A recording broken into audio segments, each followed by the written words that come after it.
Os protestos de 2013 até hoje são objeto de debate. O que os teria causado? Eu considero que foi a conjugação de 4 fatores mais estruturais. O primeiro deles tem a ver com a grande contribuição do passado, porém sempre atual, de Alex de Tocqueville, quando identificou que as grandes revoluções e os grandes protestos acontecem em momentos de melhora e não de piora. É o ditado, dá a mão que é o braço. Quando as pessoas melhoram de vida, elas pressionam para mais melhora. E aí protestam e vão para as ruas e fazem grandes movimentos pressionando os governantes para mais melhora. Então, primeiro era esse contexto. O Brasil vivia um grande período de melhora.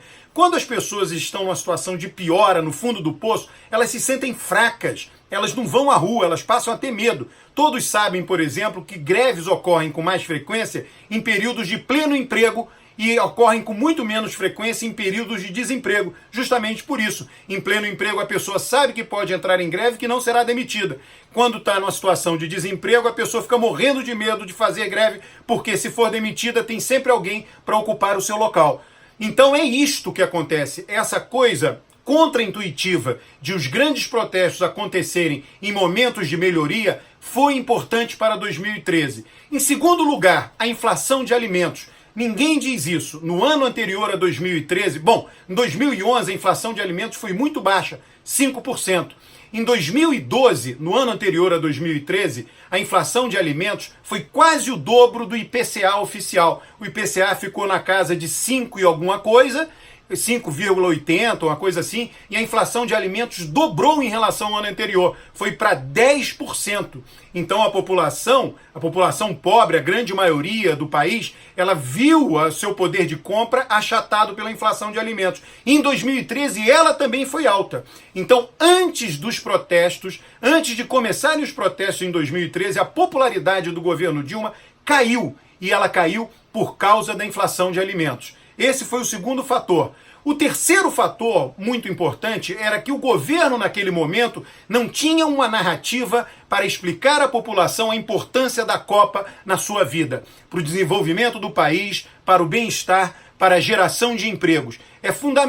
Seria fundamental que as pessoas tivessem entendido por que o Brasil sediava uma Copa do Mundo. Aquilo caiu de paraquedas. Havia qualquer discurso bem encaixado justifica isso. Olha, conseguimos fazer uma Copa do Mundo, isso terá benefícios no curto e no médio prazo, porque o país terá uma placa muito mais forte no mundo, atraindo turistas e gerando renda. Nada disso foi batido à exaustão pelo governo. Então veio aquela Copa e o eleitorado não entendia por que o Brasil ia sediar a Copa. Então ele ficou aquilo ali mal encaixado. E aí entra o quarto fator, que estamos no país do futebol. O futebol é um grande mobilizador no país.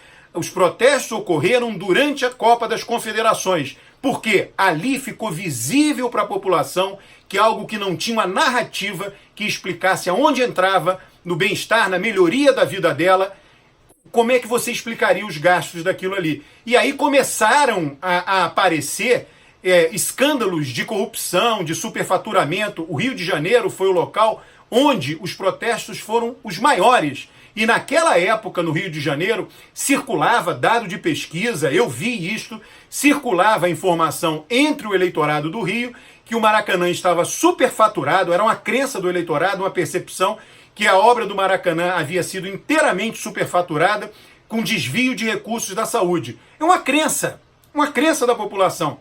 Então, esses 4 fatores juntos só demandavam o quê? Uma fagulha, que veio com o aumento da tarifa de transporte, não ocorrida no início do ano, tradicionalmente era feito em janeiro, época de férias escolares, foi feita posteriormente, com os estudantes inteiramente mobilizados e agregados em suas escolas. Então foram vários fatores conjugados que levaram aos protestos de 2013. Daí a demanda por gastos corretos, hospitais padrão FIFA, nada daquilo se encaixava na vida das pessoas. E a vida estava vindo numa avalanche de melhorias. E as pessoas queriam que as melhorias continuassem. E elas sentiram um travamento esse percebido muito pela inflação de alimentos. Eu acho que com isso a gente entende melhor o contexto de 2012 e 2013 e entende melhor os fatores que contribuíram para que aqueles protestos acabassem ocorrendo.